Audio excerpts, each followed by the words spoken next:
Em uma pequena aldeia escondida entre as montanhas e nevoadas do norte da Espanha, o medo foi capaz de transformar vizinhos em acusadores, famílias em inimigas e simples histórias contadas ao redor do fogo em sentenças de morte. Ali, em um lugar cercado por florestas densas, cavernas ancestrais e antigos costumes preservados por séculos, nasceu uma das mais sombrias histórias da Europa. Homens, mulheres e até crianças passaram a ser vistos como servos das trevas. Muitos confessaram crimes impossíveis. Outros morreram proclamando sua inocência. Séculos depois, uma pergunta continua intrigando historiadores.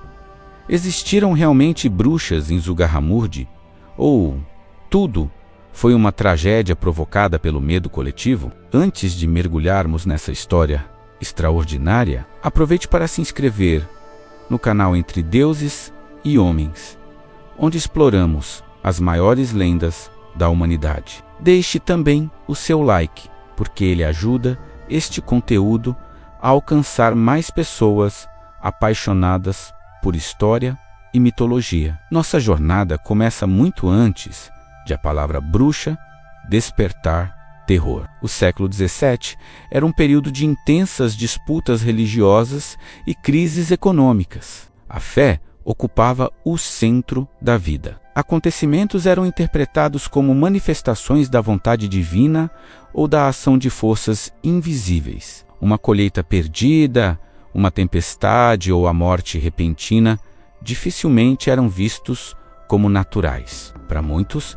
tudo possuía uma explicação espiritual. Foi nesse ambiente que floresceu o medo da bruxaria. A Europa passou a acreditar que existiam pessoas capazes de alianças com forças malignas. Essas crenças misturavam antigas tradições pagãs, superstições populares e o temor constante do desconhecido que atravessou os séculos. Enquanto em partes da Europa essas histórias eram lendas de noites frias, em outras se transformavam em acusações formais que terminavam nos tribunais. Foi nesse cenário que surgiu Zugarramurdi. Localizada na região da Navarra, esta pequena aldeia parecia viver isolada do mundo, cercada por montanhas e florestas densas.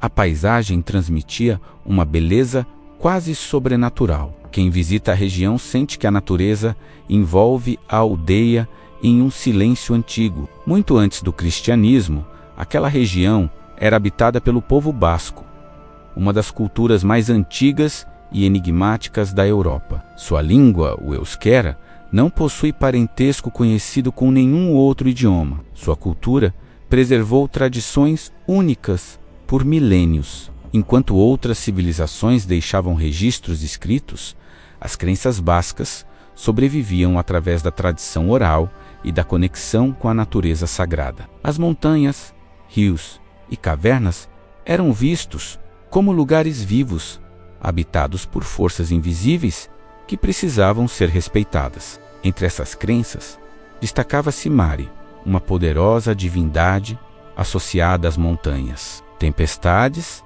e aos ciclos da natureza. Mari habitava cavernas escondidas e podia atravessar o céu envolta em fogo. Ela representava o equilíbrio entre o mundo natural e o espiritual. Havia espíritos das florestas e gigantes que protegiam montanhas. Essas histórias eram a identidade do povo antes de qualquer perseguição. Com a expansão do cristianismo, muitas dessas antigas tradições passaram a ser reinterpretadas e os lugares sagrados despertaram desconfiança. Rituais de estações começaram a ser vistos como proibidos. Costumes antigos, antes respeitados, passaram a ser associados à feitiçaria. Pouco a pouco, a linha que separava tradição e heresia tornou-se cada vez mais tênue. Entre todos os lugares existentes em Zugarramurdi, havia um que chamava particularmente a atenção. Uma enorme caverna cortada por um riacho subterrâneo, escondida entre a vegetação das montanhas. A entrada era ampla, mas seu interior desaparecia na escuridão. A umidade das pedras e a luz filtrada pelas árvores criavam um ambiente que parecia ter parado no tempo, muito antes das acusações de bruxaria. Aquela caverna era utilizada para reuniões comunitárias e celebrações ligadas às tradições locais. Estudiosos acreditam que esses encontros estavam ligados às antigas crenças do povo basco e aos ciclos naturais das estações. Entretanto, aquilo que para alguns era cultura ancestral, para outros começava a parecer um sinal de perigo. À medida que rumores percorriam as aldeias, histórias cada vez mais extraordinárias ganhavam força. Pessoas afirmavam que durante determinadas noites era possível observar luzes surgindo entre as árvores. Alguns juravam ouvir cantos levados pelo vento. Outros diziam que sombras atravessavam as montanhas sob a luz da lua. Não existia qualquer prova concreta. Bastava que um vizinho repetisse um relato para que outro acrescentasse novos detalhes. A imaginação humana começava a preencher aquilo que os olhos jamais haviam confirmado. Em uma sociedade religiosa, onde o sobrenatural era cotidiano, esses relatos encontravam terreno fértil para crescer. O desconhecido desperta fascínio, mas também medo. E o medo pode adquirir uma força maior do que qualquer fato. Sem perceber, aquela pequena aldeia caminhava para um dos episódios mais dramáticos da Inquisição Espanhola. O que eram apenas rumores sobre encontros secretos, logo chamaria a atenção das autoridades religiosas. Velhas amizades seriam destruídas. Famílias inteiras passariam a viver sob suspeita. O nome de Zugarramurdi deixaria de ser uma tranquila aldeia para se tornar um símbolo das bruxas da Espanha. Estariam eles diante de uma conspiração sobrenatural ou do maior exemplo de como o medo transforma lendas em tragédias? Ainda estamos no início dessa jornada, onde história e imaginação humana se entrelaçam de maneiras surpreendentes. O que tornava aquela situação ainda mais inquietante era o fato de que ninguém conseguia apontar exatamente quando as histórias haviam começado. Como acontece com tantas lendas antigas, elas pareciam não possuir um único ponto de origem. Eram como raízes escondidas sob a terra. Um viajante afirmava ter ouvido um relato em uma aldeia distante. Um pastor dizia conhecer alguém que presenciou acontecimentos estranhos nas montanhas. Uma família jurava que seus antepassados já falavam sobre encontros misteriosos muito antes do nascimento de seus avós. Na cultura basca, existia um profundo respeito pela natureza. As montanhas não eram apenas formações de pedra, representavam lugares de poder. As cavernas eram vistas como entradas simbólicas para o interior da própria terra, onde as forças da natureza manifestavam sua presença. Muitos rituais antigos eram realizados nesses ambientes, não pelo mal, mas porque ali acreditavam estar mais próximos dos mistérios da criação. Com a expansão do cristianismo, diversas práticas tradicionais passaram a ser reinterpretadas sob outra perspectiva. Costumes ligados às colheitas e homenagens aos ancestrais começaram a despertar suspeitas entre autoridades religiosas que buscavam eliminar vestígios pagãos. Aquilo que simbolizara a continuidade da vida passou a ser descrito como um possível pacto com forças demoníacas. Foi justamente nesse contexto que surgiu uma palavra que atravessaria os séculos, aquelarre. No idioma basco, o termo associa-se a um campo onde bodes pastavam. Com o tempo, passou a designar encontros noturnos de supostas bruxas. Muitos relatos descreviam pessoas reunidas em clareiras durante determinadas noites, sob a luz da lua, em meio ao som de tambores e danças. Entretanto, boa parte dessas descrições foi registrada durante investigações da Inquisição, em um ambiente marcado pelo medo e pela pressão. Os historiadores modernos consideram que muitos desses relatos podem ter sido influenciados pelas expectativas dos próprios inquisidores. Pouco a pouco, pessoas começaram a observar os próprios vizinhos de maneira diferente. Uma mulher que conhecia ervas passou a despertar desconfiança. O medo possui uma característica perigosa.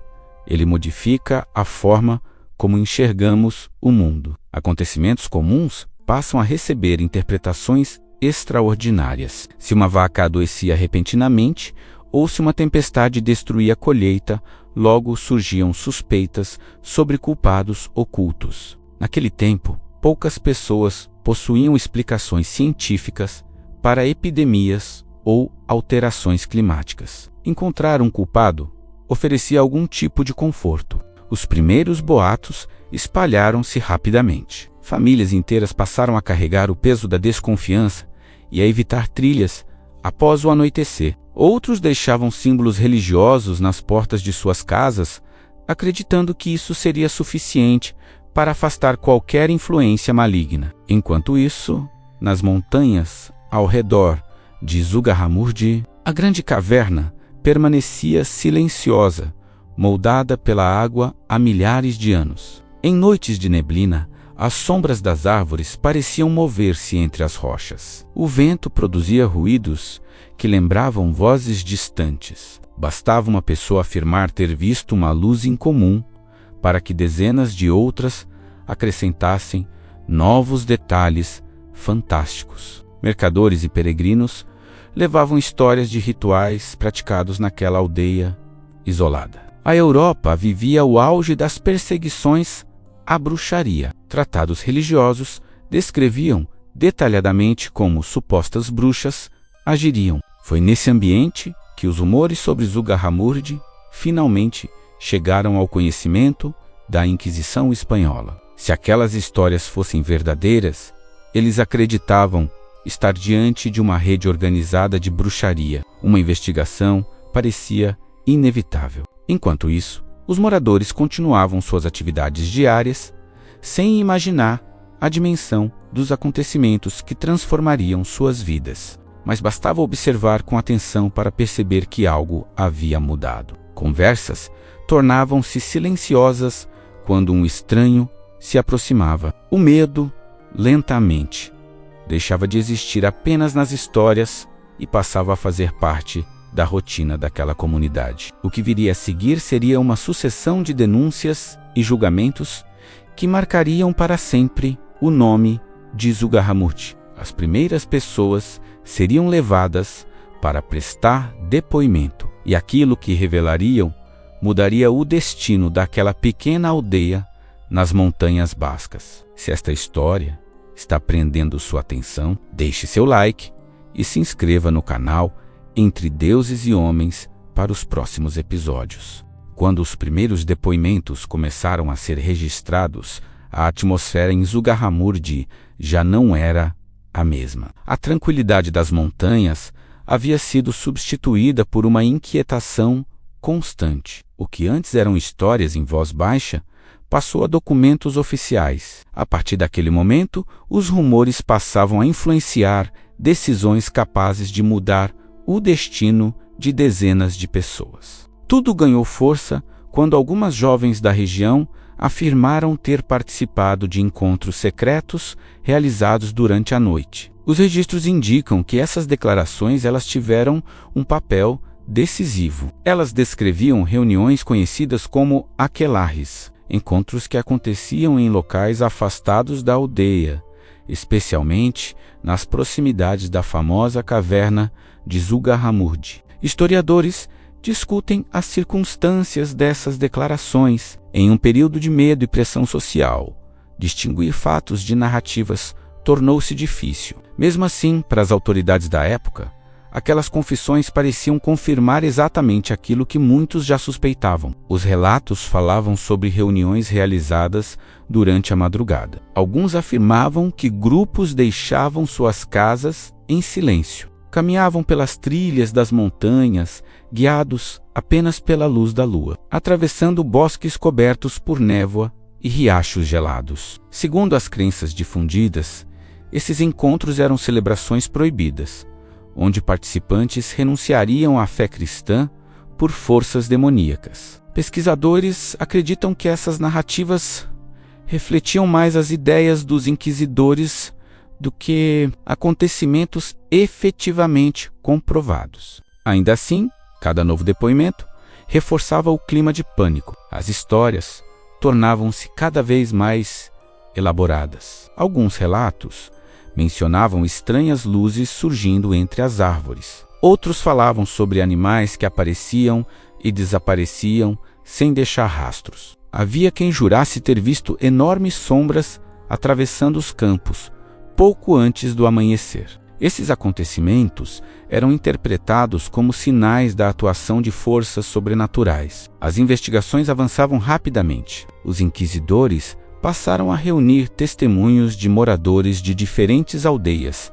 Procuravam identificar nomes, e foi nesse momento que a tragédia ganhou proporções maiores. Uma pessoa mencionava outra. Um vizinho acusava outro vizinho. Parentes passavam a ser investigados. Amigos de infância tornavam-se suspeitos. Uma longa lista de nomes começou a circular. A confiança que sustentara aquela pequena comunidade começou a desaparecer. O uso de plantas medicinais podia despertar suspeitas. Mulheres que ajudavam em partos e idosos que preservavam antigas histórias eram vistos com desconfiança. Qualquer conhecimento em comum podia ser associado à feitiçaria. As antigas tradições populares tornaram-se vulneráveis. Aquilo que antes representava sabedoria começou a parecer perigoso. A própria natureza parecia alimentar essas interpretações. O som do vento atravessando as cavernas produzia ecos impressionantes. A ausência de iluminação transformava a paisagem em um cenário onde qualquer sombra podia despertar imaginação e temor em ambientes escuros e emocionalmente carregados. Pequenos estímulos podem ser interpretados como acontecimentos extraordinários. Para aquelas pessoas, o sobrenatural era uma possibilidade concreta. Enquanto isso, os registros da investigação continuavam crescendo. As autoridades buscavam detalhes específicos, lugares, datas, rituais e símbolos. Quanto mais extensa era uma narrativa, mais convincente ela parecia aos olhos de quem já acreditava na resposta. Foi então que a caverna de Zugarramurdi passou definitivamente a ocupar o centro de toda a história. Até aquele momento, era apenas uma formação natural. Depois, tornou-se conhecida como a suposta Caverna das Bruxas. Sua fama espalhou-se rapidamente por toda a Espanha como um portal para cerimônias secretas. Escritores e cronistas acrescentavam detalhes dramáticos, reproduzindo histórias que muitas vezes jamais haviam testemunhado. Com o passar dos anos, realidade e lenda tornaram-se praticamente inseparáveis. Ainda hoje, milhares de visitantes percorrem aquela imensa galeria, tentando imaginar como eram as noites do passado. Mas existe um detalhe frequentemente ignorado. Grande parte do que se dizia jamais pôde ser comprovado por evidência material. Nenhum objeto ritualístico extraordinário foi encontrado. O que permaneceu foram os depoimentos de um dos períodos mais tensos da Europa. Isso não significa que celebrações nunca tenham existido. Comunidades bascas utilizavam espaços naturais para festividades sazonais. O problema surgiu quando essas práticas foram interpretadas sob a ótica do medo. O que era tradição transformou-se em heresia. Quando tradição e superstição foram confundidas, a perseguição tornou-se inevitável. O número de suspeitos crescia continuamente. Homens, mulheres, jovens e idosos. Poucos estavam livres de serem citados. A tensão espalhou-se por toda a Navarra. O caso passava a interessar as mais altas autoridades religiosas do reino. Zugarramurdi estava prestes a entrar para a história, mas os acontecimentos mais dramáticos ainda nem haviam começado. Relatos extraordinários e decisões que mudariam para sempre a vida de dezenas de famílias. Quantas dessas pessoas realmente acreditavam naquilo que diziam e quantas apenas tentavam sobreviver ao maior pesadelo de suas vidas. À medida que a investigação avançava, uma mudança silenciosa acontecia na mente dos habitantes da região. O medo deixava de ser uma reação passageira e passava a moldar a própria realidade. Em comunidades pequenas, a confiança era um pilar da sobrevivência. Bastava suspeita para que toda a estrutura social começasse a desmoronar. Os inquisidores continuavam reunindo depoimentos, comparando relatos e tentando estabelecer conexões entre pessoas que jamais haviam sido vistas juntas. A cada novo testemunho surgiam mais nomes. Algumas acusações pareciam repetir detalhes de julgamentos realizados na França, Alemanha e outras regiões da Europa. Para aqueles que viviam o drama em Zugarramurdi, a sensação era de que algo profundamente perigoso estava escondido entre as montanhas. Os registros mostram que dezenas de pessoas acabaram envolvidas. Na Europa do século XVII, bastava a repetição de uma história para que ela adquirisse aparência de verdade. A fama de Zugarramurdi ultrapassava a Navarra. A notícia de uma rede de bruxaria despertava enorme curiosidade em cronistas, religiosos e viajantes. Pouco a pouco, o nome de Zugarramurdi passou a ser associado quase automaticamente à palavra bruxa. Muitos elementos do imaginário popular, como voos noturnos e pactos demoníacos, foram reforçados durante esse período de forte influência religiosa. Nas antigas tradições, mulheres que dominavam conhecimentos sobre ervas e curandeiros eram respeitados. Com o tempo, esse conhecimento passou a despertar desconfiança. Em Zugarramurdi, o ambiente tornava-se pesado. As famílias conviviam com o receio de serem denunciadas por qualquer comentário mal interpretado. O medo já não dependia de acontecimentos sobrenaturais. Ele existia por si só. Documentos mencionavam reuniões e rituais em cavernas. Especialistas alertam que essas narrativas refletem também como os investigadores compreendiam a bruxaria. A psicologia moderna demonstra que memórias podem ser influenciadas pelo ambiente e pela repetição. No século XVII, esse conhecimento não existia. Em meio à tensão, então aparece Alonso de Salazar Frias, um inquisidor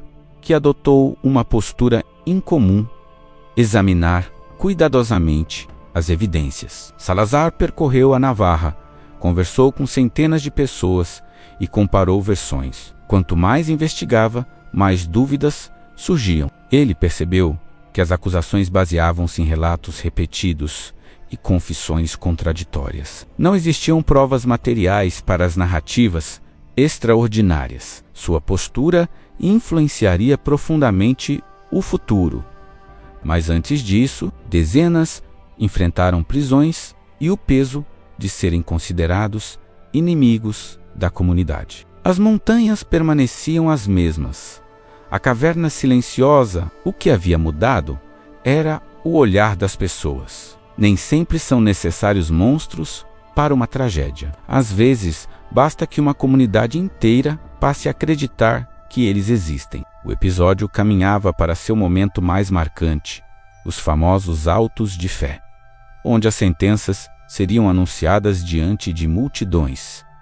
Zugarramurdi ficaria gravado na história. O desfecho revelaria algo inesperado e mudaria como a Inquisição trataria futuras acusações de bruxaria. Quando finalmente chegou o momento das decisões, toda a Espanha acompanhava com enorme expectativa o desfecho das investigações. O caso de Zugarramurdi já havia deixado de ser apenas um acontecimento regional. Seu nome circulava entre autoridades religiosas e membros da nobreza. O medo da bruxaria havia alcançado um ponto em que qualquer notícia relacionada ao tema despertava atenção imediata. Naquele período, uma das cerimônias mais marcantes promovidas pela Inquisição era conhecida como o auto de fé. Muito mais do que um julgamento, tratava-se de um evento público cuidadosamente organizado, no qual as decisões dos tribunais eram apresentadas diante de uma multidão. Em 7 de novembro de 1610, na cidade de Logro, ocorreu o mais famoso desses autos de fé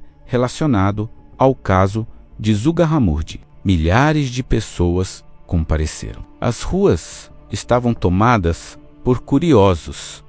Religiosos ocupavam posições de destaque. Os documentos registram que dezenas de acusados tiveram seus casos analisados. Alguns receberam penas espirituais, outros foram condenados à prisão. Pessoas consideradas culpadas foram condenadas à morte. Algumas tiveram suas efígies queimadas simbolicamente, prática comum na época. Famílias foram destruídas. Comunidades jamais voltaram a ser as mesmas. Pessoas perderam suas vidas ou carregaram para sempre o peso das acusações. Mas a história de Zugarramurdi não terminou naquele auto de fé.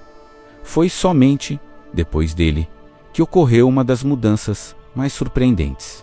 Alonso de Salazar continuava investigando. Ele não se contentava apenas com as confissões. Queria encontrar evidências concretas, visitou aldeias, conversou novamente com testemunhas, examinou cuidadosamente centenas de relatos e questionou detalhes que antes haviam passado despercebidos. Quanto mais aprofundava sua investigação, mais percebia que as acusações apresentavam um padrão preocupante. Muitas pessoas afirmavam ter visto acontecimentos impossíveis. Salazar começou então a construir uma conclusão extraordinária. Ele escreveu que não havia encontrado provas suficientes para confirmar as supostas reuniões demoníacas. Em seus relatórios, defendia que inúmeras acusações haviam sido alimentadas pelo medo, pela repetição constante das histórias e pela influência dos interrogatórios. Essa posição representava algo quase revolucionário. O inquisidor espanhol começava a afirmar que a imaginação coletiva podia ser mais perigosa que qualquer feitiço. Seus relatórios chegaram às autoridades superiores. Pouco a pouco, suas conclusões passaram a influenciar novas diretrizes da Inquisição espanhola. Essa postura ajudou a evitar que a Espanha repetisse tragédias semelhantes às que ocorreram em outras partes da Europa. Hoje, mais de 400 anos depois, a pequena aldeia de Zugarramurdi continua existindo, preservando a tranquilidade das montanhas. A enorme caverna continua aberta à visitação. O riacho ainda atravessa seu interior, exatamente como fazia no século XVII. Hoje existe um museu dedicado à história das bruxas, onde documentos e objetos ajudam a compreender o contexto em que tudo aconteceu. As lendas possuem enorme poder. Elas preservam a memória de um povo e mantêm vivas histórias que poderiam desaparecer com o tempo. Mas quando o medo substitui o conhecimento, até mesmo uma lenda pode transformar-se em instrumento de injustiça. Talvez nunca saibamos o que acontecia nas noites silenciosas. Talvez algumas celebrações realmente tenham preservado antigos costumes pagãos. O verdadeiro poder dessa história está na capacidade humana de criar narrativas, acreditar e permitir que elas moldem o curso da história. Sempre que caminhamos por Zugarramurdi, somos lembrados de que a fronteira entre mito, memória e realidade nem sempre é fácil de identificar. Se você é fascinado pelos enigmas do passado, inscreva-se no canal Entre Deuses e Homens e ative as notificações para a nossa próxima jornada. As lendas sobrevivem porque falam à imaginação humana. A história sobrevive porque busca compreender os fatos. Até nossa próxima viagem.